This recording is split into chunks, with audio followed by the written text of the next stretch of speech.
SIR चुनाव आयोग का मसला है। चुनाव आयोग का मैं प्रवक्ता नहीं हूँ, लेकिन चुनाव आयोग एक संवैधानिक संस्था है और एसआईआर पूर्व में भी हुआ है। तो उस समय तो आप माननीय न्यायालय नहीं गए, प्रतिरोध नहीं किया। यह स्पष्ट होना चाहिए कि पूर्व में जो एसआईआर था उसमें कौन से ऐसे गुण थे जिस पर आपकी चुप्पी रही और आज विसंगति नजर आ रही है।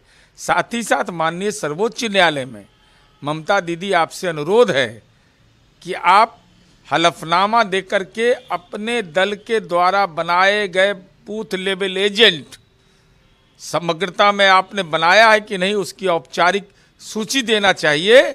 चूंकि बूथ लेवल ऑफिसर का सहयोगी वह होता है, बूथ लेवल एजेंट लोग बहाल नहीं करते हैं और चुनाव आयोग पर ठीकरा फोड़ते हैं। भाई किसी के बारे में आप इस ढंग की आपत्तिजनक टिप्पणी करिएगा, गद्दार कहिएगा, जिसने देश की आज़ादी की लड़ाई में अपनी भूमिका अदा की हो।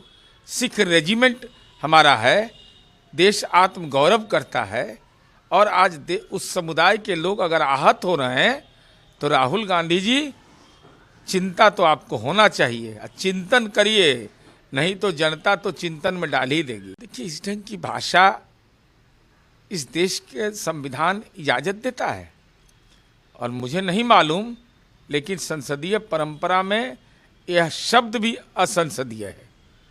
अगर किसी को आप गद्दार कह रहे हैं तो किस मामले में? भाई कोई भी भाषागत, आप विपक्ष के नेता हैं, आपकी भाषा इतनी निकृष्ट स्तर की हो जाएगी और इस देश के अंदर गद्दार कोई रहेगा और इस देशभक्ति का सवाल उठाते हैं आप। ये दुर्भाग्यजनक पक्ष है।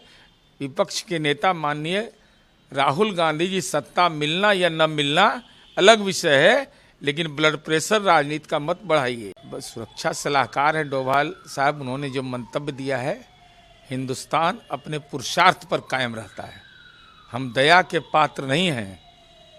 हम दुनिया के अंदर में वैश्विक दवा भी देना जानते हैं। स्वाभाविक रूप से जो बजट बिहार ने पेश किया है, जो 7 निश्चय पार्ट 3 विकसित बिहार बनाने का जो लक्ष्य हमारा निर्धारित है, तो वाद विवाद में हमारी उम्मीद यह है कि विभागवार जो अनुदान आएगा उस पर वाद विवाद में सरकार की उपलब्धियों को नकारिए, लेकिन अपनी नाकामी को भी स्वीकार करिए कि आखिर नीतीश कुमार जी के नेतृत्व में यह सरकार ने गांव की तस्वीर अगर बदली है तो तकदीर बदलने में अपनी भूमिका भी निर्वहन करिए। बिहार एक ऐसा दुर्भाग्यशाली राज्य था कि आज़ादी के लंबे अरसे के बाद भी 24 हमारा अनुमंडल ऐसा था, सब डिवीज़न, जहाँ डिग्री कॉलेज नहीं थे। वह खंडहर नुमा शिक्षा का बिहार मिला था। पुरखों ने अपना जमीन दे करके वित्त पोषित महाविद्यालय बनाया। अब सरकार की यह हर पंचायत में हमने विद्यालय बना दिया। अब डिग्री कॉलेज हर पंचायत में बनाएंगे तो वह लोगों को आवागमन की सुविधा के साथ, शैक्षणिक सुविधाओं के साथ साथ बेटियों की सुविधा का सशक्तिकरण होगा।